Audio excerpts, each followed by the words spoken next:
حدیث میں آتا ہے کہ آپ صلی اللہ علیہ وسلم نے فرمایا، جس کا مفہوم ہے کہ ایک عمل اللہ کو سب سے زیادہ پسند ہے اور ایک عمل اللہ کو سب سے زیادہ ناپسند ہے۔ اللہ کو سب سے زیادہ پسند عمل جو ہے وہ یہ ہے کہ ساری لوگ جو ہے نا دنیا کے کاموں میں مصروف ہوں، باتیں کر رہے ہوں، محفلیں لگا کے بیٹھے ہوں، گپ شپ چل رہی ہو، لذتیں لے رہے ہوں، اور جو ہے نا موضوع محفل جمی ہوئی ہو، تو دوسرا ایک بندہ اس میں سے اٹھے اور اٹھ کر وہ جو ہے نا بالکل تنہائی میں سائڈ پہ بیٹھ کر اللہ کا ذکر کرنے لگ جائے اور وہ اس سے بالکل بے نیاز ہو جائے، تو اللہ کو اس بندے کا یہ عمل بہت زیادہ محبوب ہے۔ اس لیے کہتے ہیں کہ یہ جو چوتھا کلمہ ہے نا، لا الہ الا اللہ وحدہ لا شریک لہ لہ الملک ولہ الحمد وہو علی کل شیء قدیر،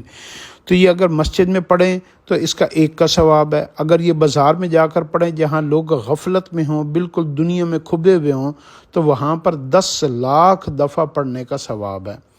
جہاں پر بھی لوگ اللہ سے غافل ہوں گے نا، وہاں پر آپ کوئی بھی عبادت، نیکی، خیر، بھلائی، اللہ کا ذکر کریں گے تو اللہ کو وہ عمل اتنا پسند آتا ہے، اللہ اس کا ثواب لاکھوں کروڑوں میں عطا فرماتے ہیں۔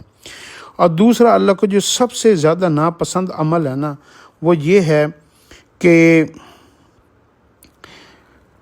سب لوگ جو ہے نا خیر و عافیت سے اپنے گھروں میں رہ رہے ہوں اور اپنے گھروں میں خوش ہوں، کوئی پریشانی نہ ہو، گھر میں کھانا پینا سب ٹھیک ہو، اور ان سے کوئی آ کے پوچھے نا بھائی آپ کا کیا حال ہے، تو وہ بجائے اللہ کا شکر ادا کرنے کے، کوئی اچھا بولنے کے، وہ ایک ہی فکر کہہ دے یار بڑا برا حال چل رہا ہے، یار بڑے برے حالات ہیں، یار آپ کچھ نہ پوچھو،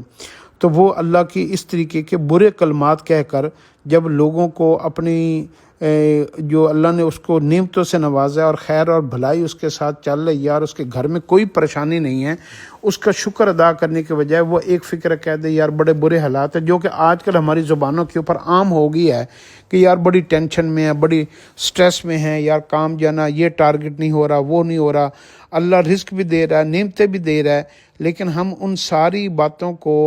انجوائے کر کے اللہ کا شکر ادا کرنے کے بجائے، کسی کے پوچھنے کے اوپر اللہ کا الحمدللہ کہنے کے بجائے، ہم ایک فکرہ عام کہنے لگ گئے ہیں جو ہمارے معاشرے میں بہت زیادہ بڑھ گیا ہے کہ یار بڑی ٹینشن ہے، بڑے مسئلے ہیں، بڑی مہنگائی ہو گئی ہے، بڑا فلان ہو گیا، بڑا ڈھمکان ہو گیا ہے، تو وہ سارے منہ کے جو فکرے ہم غلط بول جاتے ہیں نا، تو اللہ کو یہ عمل سب سے زیادہ ناپسند ہے۔ اور سب سے پسندیدہ عمل کون سا ہے